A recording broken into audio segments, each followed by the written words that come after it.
જય માતાજી મિત્રો, આપ સૌનું સ્વાગત છે આપના પ્રિય ચેનલ દિવ્યલોક દર્શન પર. આજે આપણે એક ખૂબ સરસ વિષય પર વાત કરવા જઈ રહ્યા છીએ. ભાદરવી પૂનમના ચંદ્રગ્રહણનું ધાર્મિક મહત્વ. આ ગ્રહણ માત્ર આકાશીય ઘટના નથી, પણ આપણા જીવન પર, ધર્મ અને આધ્યાત્મિક પર પણ તેની ઊંડી અસર પડે છે. તો સૌપ્રથમ સમજીએ કે ચંદ્રગ્રહણ બને છે ત્યારે શું થાય છે.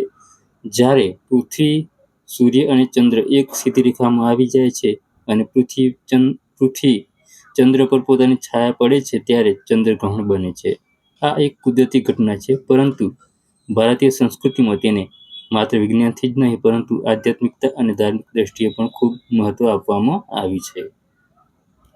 ભાદરવી પૂનમ, જેને ભાદરવી પૂર્ણિમા કહેવામાં આવે છે, એ એક ખાસ દિવસ છે. આ દિવસે ભગવાન સત્યનારાયણની પૂજા કરાય છે. પૂનમનો ચંદ્ર પોતે જ શાંતિ, પ્રસન્નતા અને સમૃદ્ધિનું પ્રતીક છે. પણ જો આ દિવસે ચંદ્રગ્રહણ આવી જાય તો ધાર્મિક દ્રષ્ટિએ તેનો પ્રભાવ બે ગણો થઈ જાય છે. હિન્દુ શાસ્ત્રોમાં કહેવામાં આવ્યું છે કે પૂનમ અને ગ્રહણનો સંગમ અત્યંત શક્તિશાળી બને છે.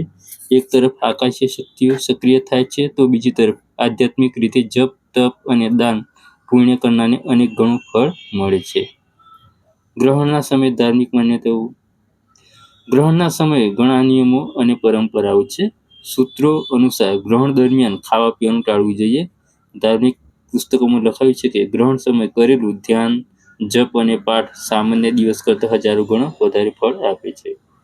માતા પિતા, ઈષ્ટદેવ કે કુળદેવીનું નામ લેવું ખૂબ શુભ માનવામાં આવે છે. લોકોમાં માન્યતા એ છે કે ગ્રહણ સમયે નકારાત્મકતા ઉર્જા વધે છે, એટલે જ ઘરમાં તુલસીના પાન રાખવા, ભગવાનની મૂર્તિ, ફોટા પર લાલ કપડું ઢોકી દેવું જોઈએ અને શુદ્ધતા જાળવવી જોઈએ. ગ્રહણ બાદ શું કરવું જોઈએ. ગ્રહણ પૂરું થયા પછી શુદ્ધ કરવું અને એટલું જ જરૂરી છે. સ્નાન કરીને શુદ્ધ વસ્ત્ર પહેરવા, ઘરમાં ગંગાજળ અથવા તુલસી જળ છોડીને શુદ્ધ કરવું, ભગવાનને દીવો પ્રગટાવી પ્રાર્થના કરવી. આ બધું કરવાથી ઘરમાંથી નકારાત્મકતા ઉર્જા દૂર થાય છે અને સકારાત્મકતા ઉર્જાનો પ્રવાહ વધે છે. વૈજ્ઞાનિક અને આધ્યાત્મિક દ્રષ્ટિએ. વૈજ્ઞાનિક દ્રષ્ટિએ ચંદ્રગ્રહણ માત્ર પૃથ્વી અને ચંદ્ર વચ્ચેની કુદરતી ઘટના છે, પરંતુ શાસ્ત્રો કહે છે કે આકાશીય ઘટનાઓ માનવ અને શરીર પર અસર કરે છે.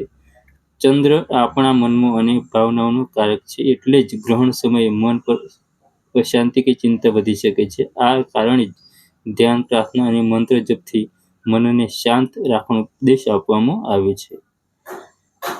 ભાદરવી પૂનમ ગ્રહણનો લાભ. આ દિવસે જો સાચા મનથી પ્રાર્થના કરવામાં આવે તો માનસિક તણાવમાંથી મુક્તિ મળે છે, જીવનમાં શાંતિ વધે છે અને ઈષ્ટદેવની કૃપા આપણા પર પ્રાપ્ત થાય છે.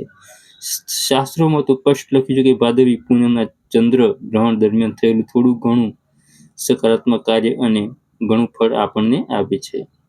મિત્રો, આ હતું ભાદરવી પૂનમના ચંદ્રગ્રહણનું ધાર્મિક મહત્વ.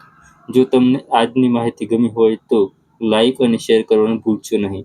અને હા, દિવ્યલોક દર્શન ચેનલને સબસ્ક્રાઇબ કરી રાખજો, જેથી આગળના બધા આધ્યાત્મિક વિડીયો આપ સુધી પહોંચતા રહે. જય માતાજી, જય કૃષ્ણ.